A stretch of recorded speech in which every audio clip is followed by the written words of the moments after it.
जय हिंद एवरीवन। अपनी इस सीरीज में जिसका कि नाम एक प्रश्न प्रतिदिन है, आज हम लोग अपने 9वें प्रश्न के हल को देखने की कोशिश करेंगे। यह प्रश्न यूपी पीसीआर प्रारंभिक परीक्षा वर्ष 2019 से संबंधित है। प्रश्न है, नीचे दो कथन दिए गए हैं जिनमें एक को कथन ए तथा दूसरे को कारण आर कहा गया है। कथन ए, अकबर ने शेरशाह की तरह राज्य के सिक्कों के प्रचलन को नियमित करने का प्रयास किया। कारण आर दिया हुआ है, शेरशाह की मुद्रा पद्धति के समान अकबर के समय का ताम्र का प्रमुख सिक्का दाम था। नीचे दिए कूटों में से सही उत्तर का चयन कीजिए। कूट यहाँ पर दिए हुए हैं, उनमें से हम लोगों को सही उत्तर का चयन करना है, सही उत्तर ढूंढना है। तो हम लोग यहाँ पर कूट देख लेते हैं, ए बी सी डी। कथन ए और कारण आर दोनों सही हैं तथा कारण आर कथन ए की सही व्याख्या है। कथन ए तथा कारण आर दोनों सही हैं, परंतु कारण आर कथन ए की सही व्याख्या नहीं है। कथन ए सही है किंतु कारण आर गलत है। कथन ए गलत है किंतु कारण आर सही है। यह प्रश्न यूपी पीसीआर प्रारंभिक परीक्षा वर्ष 2019 से संबंधित है। तो इसमें मुद्रा पद्धति के बारे में बात किया गया है, मुद्रा प्रचलन के बारे में बात किया गया है। तो हम लोग सबसे पहले अकबर के मुद्रा पद्धति के बारे में, मुद्रा के प्रचलन के बारे में समझ लेते हैं कि अकबर के शासनकाल के दौरान मुद्रा प्रचलन किस प्रकार हुआ करता था। तो अकबर, जो कि मुगल वंश में तीसरे नंबर का मुगल बादशाह था, उसने 1556 ईस्वी से लेकर 1605 ईस्वी तक मुगल शासक के रूप में कार्य किया था। अकबर के काल में सोने के सिक्के, जिनको कि मोहर या सर्फी कहा जाता था, चांदी के सिक्के, जिनको कि रुपया कहा जाता था, और तांबे के सिक्के, जिनको कि दाम, फुलूस या पैसा कहा जाता था, प्रचलित थे। तो अकबर ने कई प्रकार के सिक्के ढलवाए थे, जो कि अलग अलग उद्देश्यों के लिए उसने ढलवाए थे। अकबर ने 3 प्रकार की धातुओं के सिक्कों को ढलवाया था, जो कि सोने, चांदी और तांबे के थे। यहाँ पर अकबर के सिक्कों के बारे में जानकारी है, आप चाहें तो पढ़ सकते हैं। यहाँ पर अकबर ने विभिन्न प्रकार के लगभग 25 नए सिक्के जारी किए, जिनमें आफ्ताबी, मोहर, लाल जलाल, सलीमी जैसे सोने, चांदी और तांबे के सिक्के शामिल थे, जो गोल, चौकोर और आयताकार जैसे विभिन्न आकारों में ढाले गए थे।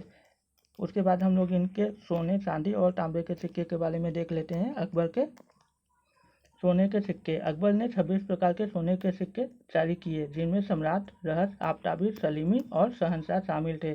शहंशाह जो सोने का सिक्का था, उसका मूल्य सबसे ज़्यादा था अकबर के समय में, जो सोने का सिक्का था। उसके बाद हम लोग चांदी के सिक्के के बारे में जान लेते हैं, जो अकबर के द्वारा चलवाए गए थे। चांदी के सिक्के, जलाली जैसे चौकोर चांदी के सिक्के जारी किए गए थे, जिन पर इलाही तिथियाँ और महीने भी अंकित होते थे।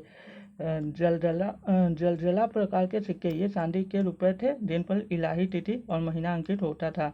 इन पर अल्लाह अकबर के बजाय अकबर उ अल्लाह का नारा भी लिखा होता था। मतलब कि अकबर ने अपने नाम के हिसाब से ये जो धार्मिक यहाँ पर नारा है उसको बदलवा दिया था, आप देख सकते हैं।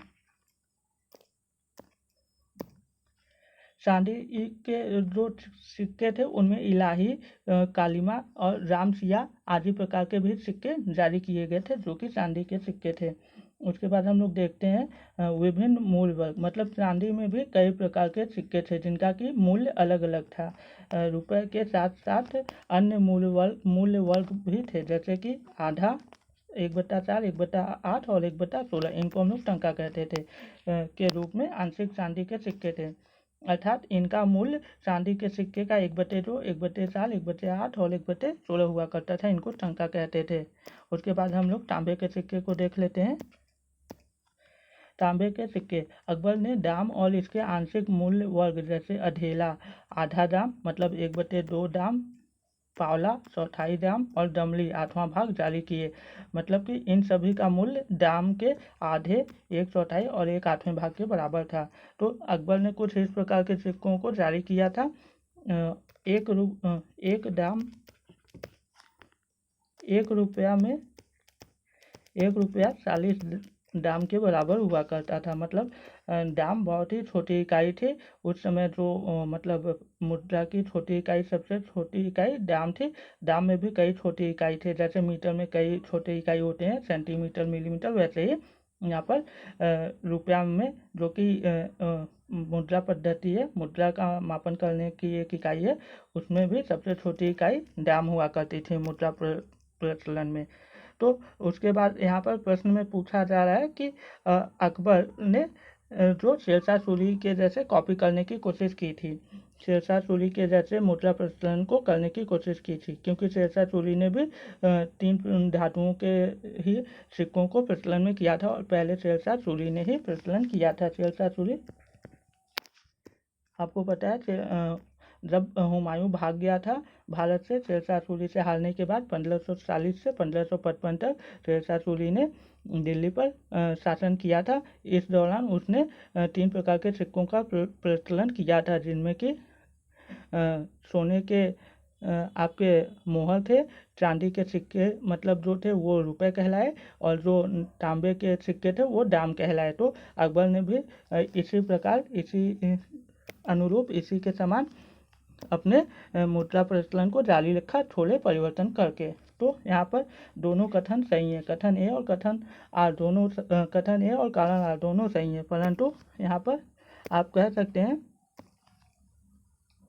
कि अकबर ने शेरशाह की तरह राज्य के सिक्कों के प्रचलन को नियमित करने का प्रयास किया था। अब कोई अपने राज्य में सिक्कों के प्रचलन को नियमित करने का प्रयास क्यों करेगा?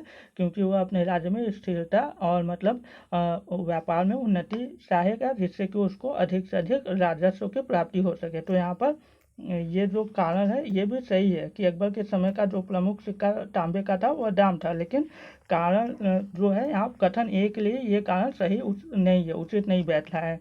इसलिए हम लोगों का जो विकल्प हो जाएगा, यहाँ पर विकल्प हम लोगों का हो जाएगा कि कथन ए तथा कारण आर दोनों सही हैं, परंतु कारण आर कथन ए की सही व्याख्या नहीं है। सही व्याख्या क्या होगी कि अकबर ने तांबे के प्रमुख सिक्के दाम को ही चलवाया था, शेरशाह सूरी के समान ही समरूप ही, लेकिन उसका उद्देश्य क्या था? उसका उद्देश्य था अधिक से अधिक राजस्व इकट्ठा करना और अपने मतलब जो उसका राज्य था उसमें शांति स्थापित करना, क्योंकि जब शांति व्यवस्था बनी रहेगी तभी अधिक से अधिक व्यापार होगा और अधिक से अधिक राजस्व वसूला जा सकता है वहाँ के व्यापारियों से, वहाँ के जो नागरिक हैं उनसे। जब वो, क्योंकि उनके पास धन होगा, वो संतुष्ट रहेंगे, तभी अधिक से अधिक वो अपने काम को कर सकेंगे और अधिक से अधिक रेवेन्यू जनरेट कर सकेंगे। So if you like this video, kindly like, share, subscribe my channel and support me. For more information, you can comment on the video. Thank you so much.